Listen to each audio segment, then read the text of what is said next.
जिन्हां दे कंठ दे परमात्मा दा नाम हुंदा है, पौह दे महीने दा तुखार कक्कर पाला उन्हां नूं नहीं व्यापदा। दरअसल अत दी गर्मी जिथे मनुख नूं बेचैन कर देंदी है, अत दी ठंड मनुख नूं आलसी कर देंदी है, दलिदरी बना देंदी है। बहुत ठंड है, बहुत ठंड है, उठन नूं जी नहीं करदा। अग कोल बैठे रहिए, बिस्तर विच बैठे रहिए, कमरे विच बैठे रहिए, धुप ते बैठे रहिए, किधरे भी काम करन नूं जी नहीं करदा, किधरे भी जान नूं जी नहीं करदा। और इस तरह हड्ड जुड़दे ने, शरीर जुड़िया जुड़िया रहिंदा है। ठंड का अपना एक असर, और जितनी गहरी ठंड होगी उतना ही मनुख आलसी हो जाता है, दलिदरी हो जाता है और मैला जिहा रहन लग पैंदा है। पर बहुत गर्मी है, बहुत गर्मी है तो बेचैन हो जाता है, परेशान हो जाता है। हू बहु इस तरह देखने दे चाहे मानसिक मंडल विच भी जिथे क्रोध है और अहंकार है, लोभ है, बड़ी जालमाना तबीयत है, अत दी गर्मी है, उत्थे भी दुख ही दुख है। पर जिथे अत दी ठंड है, बड़ा गहरा आलस है, बहुत गहरी दरिद्री है, देखने दे चाहे उत्थे भी दुख है। जीवन विच हरकत चाहिए है, ना गर्मी रोके ना ठंड रोके, भाव ना जालमाना तबीयत होवे ते ना ही आलस ते दरिद्री होवे। पर की कीता जाए जो बाहर बहुती ठंड होवे, कक्कर पै रही है, बर्फ पै रही है, सर्द शीत लहर चल रही है, ठंडिया हवावां ने, ऐसे माहौल विच की करिए। दरअसल विज्ञान ने ते अजे खोज करनी है, पर धर्म कहता है जिन्हां दे कंठ दे परमात्मा दा नाम होवे, इतना उत्साह होंदा है उन्हां दे अंदर, इतनी उमंग होंदी है कि पोह दे महीने दा कक्कर पाला उन्हां दे अंदर आलस नहीं पैदा करता। परमात्मा दा नाम अनंत गुणा विच इस दैवी गुण नूं भी जो है पैदा कर देंदा है कि मनुख फुर्तीला हो जाता है, चुस्त हो जाता है, आलस दूर हो जाता है। आलस छीज गया सब तन ते, या होर पंक्तियां गुरु अर्जन देव जी महाराज दियां, महामोहनी तुध न व्यापे तेरा आलस कहां गए होए। परमात्मा का नाम ऐसा है, वाकई आलस चला जाता है, आलस नहीं रहता, दरिद्री नहीं रहती। तो साहब कहना जिन्हां दे कंठ दे परमात्मा का नाम है, हर वक्त उसके नाम का उचारण जिहड़े कंठ करते हैं, उन्हां दे अंदर इतनी निग आ जाती है कि पोह दे महीने की तुखार ठंड एककर उन्हां दे अंदर आलस नहीं पैदा करती। पोख तुखार न व्यापई कंठ मिलिया हर मन बेदिया चरणार बिंद दर्शन लगड़ा सा। जिन्हां दा मन परिपूर्ण परमात्मा दे दर्शनां विच लीन हो गया है और रब्बी गुण हिरदे विच वस गए ने, परमात्मा दे नाम दा स्वाद आन लगते है, ऐसियां जो जीव स्त्रियां ने, ऐसे जो पुरुष ने, उन्हां नूं पोह दे महीने दी ये ठंड नहीं व्यापती और उन्हां दे अध्यात्मक गुणां विच रोक नहीं खड़ा करती। ऐसियां जिहड़ियां जीव स्त्रियां ने, ओट गोविंद गोपाल राय सेवा स्वामी ला, वो केवल ओट आसरा गोविंद गोपाल सृष्टि का जो पालनहार है, जो राय मालिक है, उसकी ही ओट तकदियां ने, उसके आसरे ते ही अपना जीवन व्यतीत करदियां ने। दरअसल जीवन लई कोई ना कोई आधार आसरा ओट ते चाहिए। देखते हैं दरख्त खड़े ने जमीन दे आसरे थे, उच्चे उच्चे महल खड़े ने बुनियादा दे आसरे थे। देखते हैं रेल मोटर गड्डियां चल रही ने गैस पेट्रोल के आसरे थे। जीवन नूं चलण लई और जीवन विच खुशियां नूं चलण लई जीवन दे च आनंद मगनता यही चलती रहे तो कोई ते आधार चाहिए, कोई ते टेक चाहिए।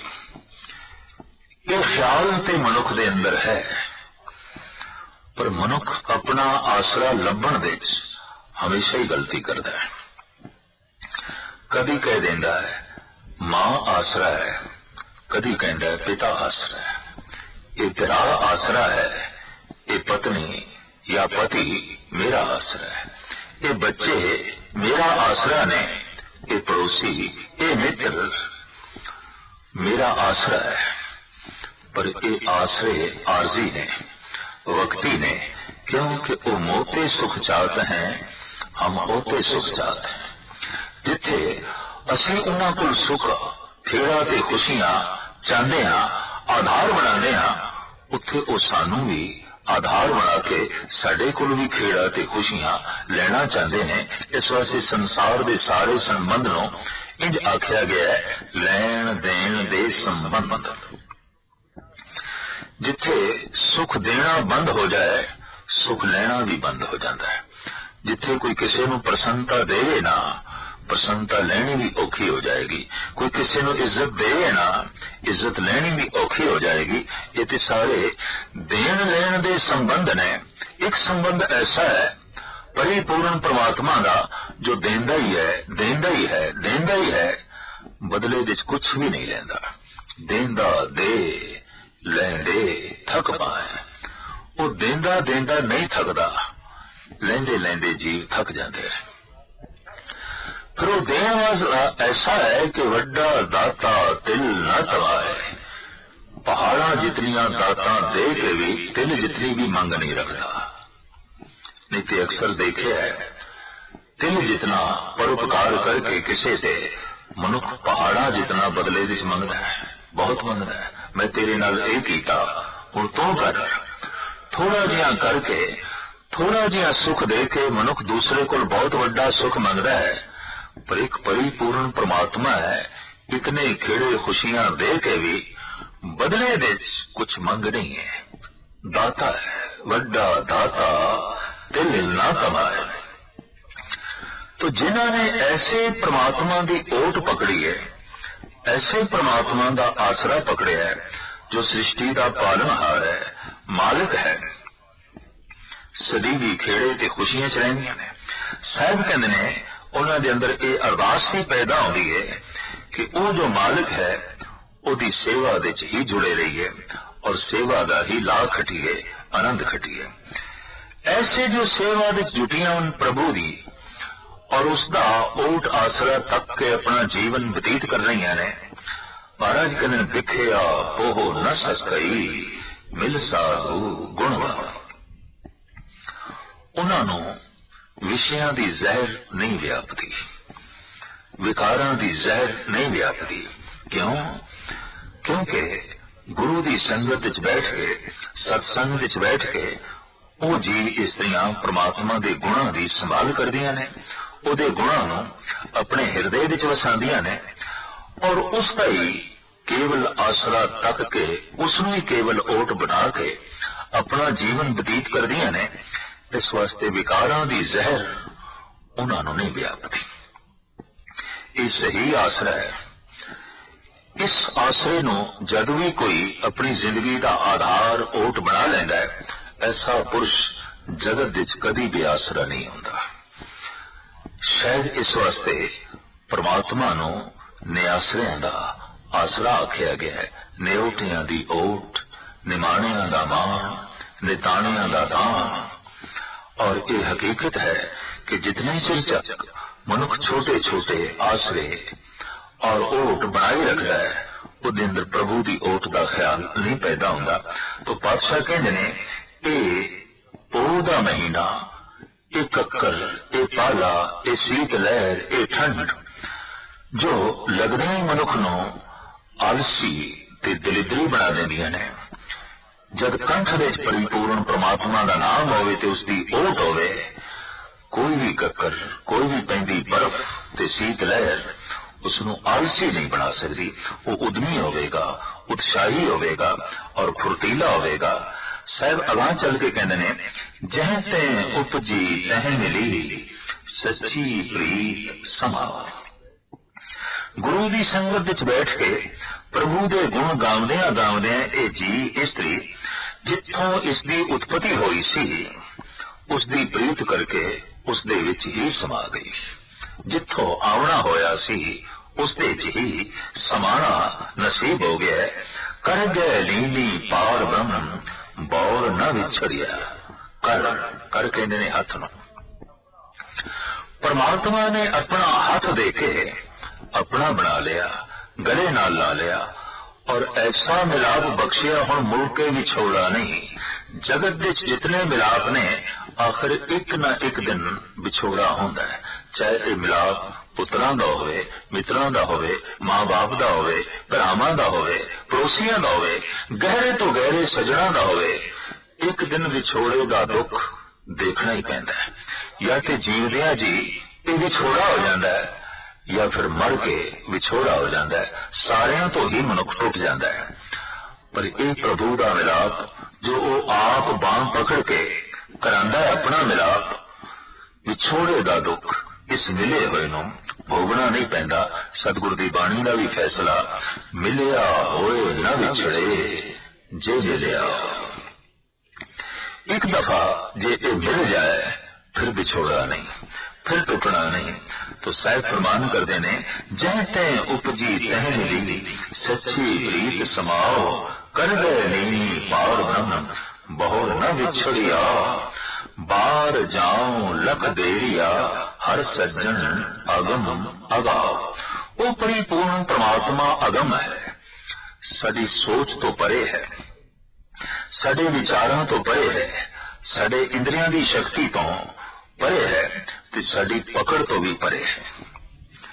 साहिब कहंदे ने, जीव स्त्री प्रभु दे गुणां नूं गाउंदियां गाउंदियां जब प्रभावित होंदी है, ये महानता उसदी उसदे सामने उजागर होंदी है और उसदे अंदरों ऐसे ख्याल पैदा होंदे ने, मैं लखां दफा सदके जांदियां ऐसे परमात्मा तो, मैं बार बार निछावर घोल घोल जांदियां, मैं कुर्बान होंदियां ऐसे परमात्मा तो।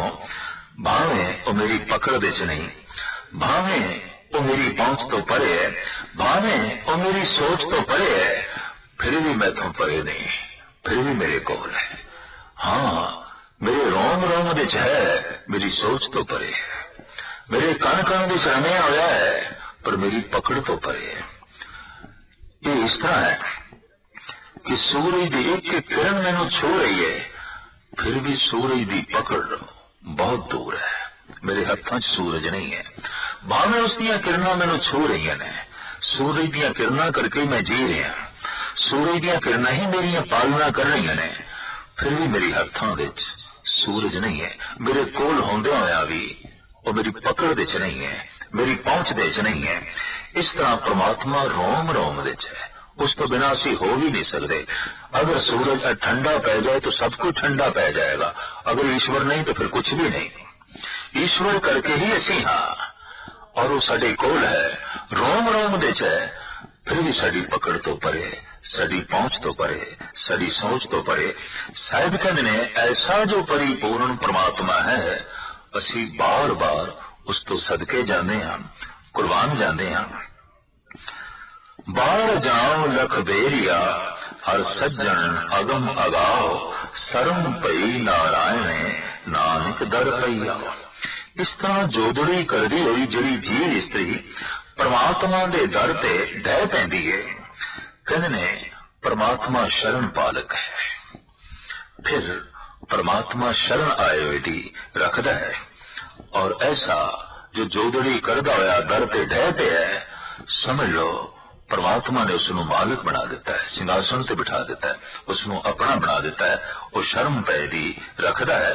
पोक सुहंदा सर्व सुख जिस बख्शे वे प्रवाह। ओ दे महीने दा ये उपदेश संदेश सारे सुख उसदी झोली समझ लो, जिस दे उत्ते वो बेपरवाह परिपूर्ण परमात्मा बख्शिश कर देवे। अनेकां गुणां दे विच परमात्मा दा एक ये भी गुण है बेपरवाह। ते जद कोई उस बेपरवाह नाल जुड़दा है, आप भी बेपरवाह हो जाता है। बेपरवाह सदा रंग हर के जांको पाक सुआमी।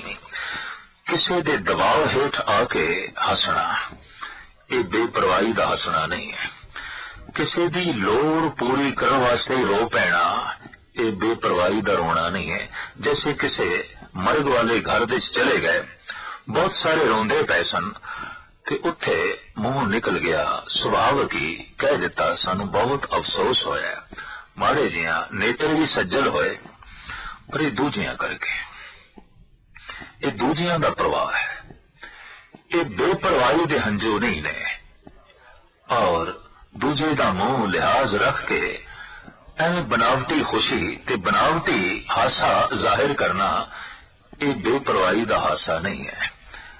जिहड़ा संत है, जो उस बेपरवाह परमात्मा नाल जुड़िया होया है, ओदा हासा भी बेपरवाही दा, ओदा रोना भी बेपरवाही दा, ओदी खामोशी विच भी बेपरवाही।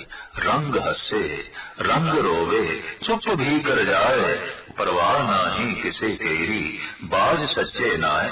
तो साहिब कहंदे ने ये महीना ओदा सारे दा सारा सुखा दा उसदा बतीत हो जाता है, जिसनू ओ बेपरवाह परमात्मा अपने गुणों की बख्शिश झोली विच पा देंदा है।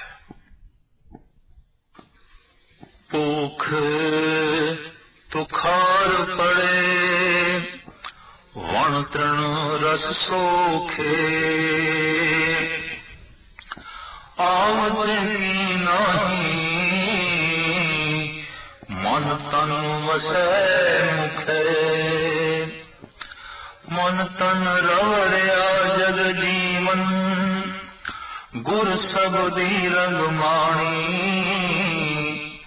अंडज जेरत से तज उतबुज, घट घट जोत सभाणी। दर्शन देहो दयापत दाते, गत पाओ मत देहो। नानक रंग रवे रस रसिया, हर स्यों प्रीत सदेहो। तुखारी 12वां धन गुरु नानक देव जी महाराज दा अमर बचन। आप कहते ने तुखार बर्फ कक्कर पाला पै रहा है पोह दे महीने विच। वण तृण रस सोखे, जंगल विच बनस्पति दे घास सुकने शुरू हो गए, ऊपर बर्फ पै गई, बर्फ नाल भी बनस्पति सड़दी है, गलदी है। ऐसा ही नहीं कि अत दी गर्मी जद लू चले ते वनस्पति सुकदी है सड़दी है, अत दी बर्फ पै जाए तां भी सुकदी है ते सड़दी है। दोहां हालतां विच समान अवस्था चाहिदी है वनस्पति नूं खिड़न लई। हो बहु मन दी भी यही हालत है। अत दी ठंड, अत दा आलस मनुख नूं सुका के रख देंदा है, जीवन दे हर पासों गति रोक के रख देंदा है, और उन्नत होना उस लिए कठिन हो जाता है। गुरु नानक देव जी महाराज इस देते बहुत सुंदर उदाहरण देंदे ने कि जितने तिनके ने घास फूस वनस्पति इते सुकनी शुरू हो गई क्योंकि बर्फ पै गई, ते बर्फ नाल उन्हों दा पुंगरना वधना फुलना रुक गया। अत दी ठंड वाकई इतना आलसी बना देती है कि उस लिए वधना फुलना भजना दौड़ना कुछ करना ये सारे दा सारा रुक जाता है। साहिब कहने ने पोह दे महीने दा एक प्रताप, पोख दे महीने दा ए असर, पोख तुखार पड़े वण तृण रस सोखे, आवत की नाही मन तन वसे मुखे। जीव कामन जे किधरे इस ढंग दी अरदास करे, हे प्रमात्मा तू आमदा क्यों नहीं, तेरी आमद दी कोई निग मेरा आलस दूर करे, मेरे फुर्तीलापन पैदा करे, मैं बेपरवाह होवा, मैं अमृत वेले उठ सका, मैं गुणों नूं संग्रह कर सका। तू आमदा क्यों नहीं, आवत की नाही मन तन वसे मुखे। तो मन दे च वस, तन दे च वस, मुख दे च वस, इस निग दे नाल पोख दे महीने दी जो ये सीत लहर है, ये जो कक्कर ते पाला है, ये नहीं व्यापेगा। जो ख्याल माज राग दे धन गुरु अर्जन देव जी महाराज ने देता है, तुखारी राग दे पहले ही पहले पातशाह ने साहिब श्री गुरु नानक देव जी महाराज ने बख्शिश किया होया है। वाकई जब मन विच ओ वसदा है तो तन विच भी वस जाता है। जैसे मन विच उसकी याद वसती है, तन सेवा करने लग पैंदा है, आलस दूर हो जाता है। और जैसे उसके गुण मन नूं प्रभावित करते हैं, रसना वाहिगुरु वाहिगुरु जपन लग पैंदी है। अभ्यासी की यह पहचान है कि उहदा तन सेवा विच लीन है, उहदा मन याद विच लीन है, उहदी रसना जाप विच लीन है। बस यही पहचान है। रसना जपदी जाए, तन सेवा करता जाए और मन उसकी याद विच जो है लीन होवे, तो साहब ऐसा पे फरमान करते ने, आवत की नाही मन तन वसे मुख। हे परिपूर्ण परमात्मा, तू आमदा क्यों नहीं? मन विच वस, तन विच वस, मुख विच वस, ताकि इस वसन दे नाल मैनू निगदी प्राप्ति होवे और ये आलस जो कक्कर करके है, बर्फ करके है, शीत लहर करके है, ये दूर होवे। समान अवस्था ही दरअसल सुखदाई है, अति सर्वत्र विवर्जते। साहिब गुरु अर्जन देव जी महाराज दा वाक, अति हूं धक्का खाए। जीवन दे जिस पक्ष दे च भी जदों कदी मनुख अत करदा है, धक्के ही खांदा है। रस आनंद समान अवस्था दे च है, मद दे च है, सहज दे च है। तो साहब ऐसा ही जो है इत्थे फरमान पे कर देना, अत दी ठंड, अत दा आलस किवें दूर होवे। ये शीत लहर उदम जो है करन नूं रोकदी पई है, ये बर्फ जीवन की सारी हरकत नूं रोकी बैठी है और बनस्पति का फुलना वधना हरा होना औखा होता जा रहा है। जीवन विच हरियावली का पैदा करना कठिन होता जा रहा है। तो की करिए? साहब कहते ने, इंज फरियाद कर, हे प्रभु तू मेरे मन विच क्यों नहीं वसता, तू मेरे तन विच क्यों नहीं वसता, तू मेरे मुख विच क्यों नहीं वसता। इस तरह की जिहड़ी मंग ते चाहत है, अगर कोई उस ठंडे महीने विच भी करे तो उसका मुख उच्चारण करने लग पड़ेगा, मन विच प्रभु वस जाएगा, तन सेवा विच लीन हो जाएगा। इस तरह की निग की प्राप्ति होंदियां ही पो दे महीने की जो ये रोक है, उस लिए ये रोक साबित नहीं होगी। आवत की नाही मन तन वसे मुखे, मन तन रव रहा जग जीवन, गुर सबदी रंग माणी। साहिब ने गुरु दे शब्द दे मिलाप दे द्वारा जी इस्त्री मन ते तन विच परिपूर्ण परमात्मा नूं वसा के रंग मान दी है। वो जो जगत का जीवन है, किसी एक का जीवन नहीं। आम जगत विच कहावत है, फलाना ते मेरा जीवन है, फलाना ते मेरी जान है। कहावत है, सच नहीं है, हकीकत नहीं है। चलो जो किधरे मन भी लईए, फलाना ते मेरी जान है, पर सिर्फ उसकी जान हो सकता है, जगत दी नहीं, सारे संसार दी नहीं, सारी मखलूक दी नहीं। अवल ते कोई किसी की जान नहीं। बड़ा आशकी मिजाजी उस दे च प्रचल तो वाक भी मेरी जान, फलाना ते मेरी जान है, मेरे प्राण है। नहीं, जगत का जीवन, जगत की जान, जगत के प्राण केवल परिपूर्ण परमात्मा है। सारियां दी ओ जिंद जान है, सारियां दी ओ प्राण है। पर कमाल की गल, जो सारियां दी जान है, उसनों कोई भी ऐसा घट ही आखदा है, हे प्रभु तू मेरे प्राण है, तू मेरी जान है। लेकिन उन्होंने ये कहता फिरदा है, ए मेरी जान, ए मेरी जान, जबकि उसकी जान है ही नहीं, उसके प्राण तो है ही नहीं।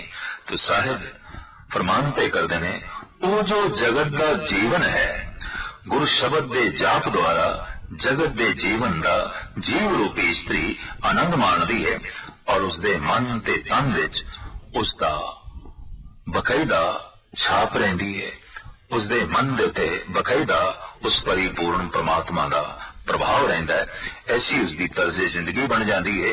अंडज जेरज सेतज उद्भुज घट घट जोत समान। चार खानियां ने जिथों जीवन उत्पन्न होता है।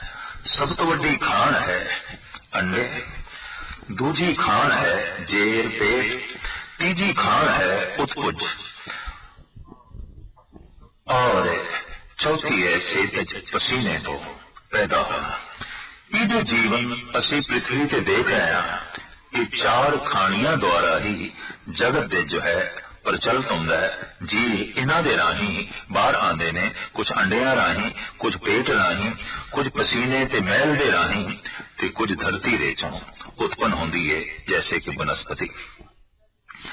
अंडज जेरज सेतज उत्पुज घट घट जोत समानी। शब्द का रंग माणदिया जीव रूपी स्त्री में समझ पै जाती है, हे परिपूर्ण परमात्मा, अंडिया दे जो जीवन है उस दे भी तेरा ही जीवन है। पेट के अंदर जो जीवन है उसके अंदर भी तेरा ही जीवन है। पसीने के मैल दे जो जीवन बनता है उसके भी तेरा ही जीवन है। और वनस्पति दे भी तू रमिया होया है। चारे खानियां दे विच हे परिपूर्ण परमात्मा तेरी ही लीनता है। अंडज जेरज सेतज उत्भुज घट घट जोत समानी। दर्शन देव दयापत दाते गत भाव मत देव। इस तरह इस ठंडे महीने विच जिस दे भयंकर कक्कर बर्फ ते शीत लहर चल रही है, अगर जीव रूपी इस तरह की अरदास करे, दर्शन देहो दयापत दाते गत पावो मत देहो। हे परिपूर्ण परमात्मा, तू मत दे ऐसी कि तेनू सोचा ते तेरे दर्शन की तांग अंदर पैदा होवे। मैं ऐसी चाहत अपनी मत दे अंदर पैदा कर सका। हे प्रभु, ऐसी मत दे, ऐसी सोचनी दे, ताकि ये महीना मेरा सुखां दा बतीत होवे।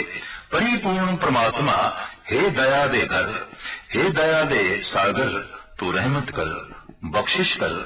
ऐसी मत दे मैं तेनू सोचा, मैं तेनू याद करा, मैं तेरी मंग करा, मैं तेरे दर्शना दी लोच दे जिंदगी बतीत करा। नानक रंग रवे रस रसिया, हरसों प्रीत स्नेहो। पोख दे महीने विच जीव रूपी स्त्री इसे रंग विच रंगी जाए तो सारा महीना आनंदमयी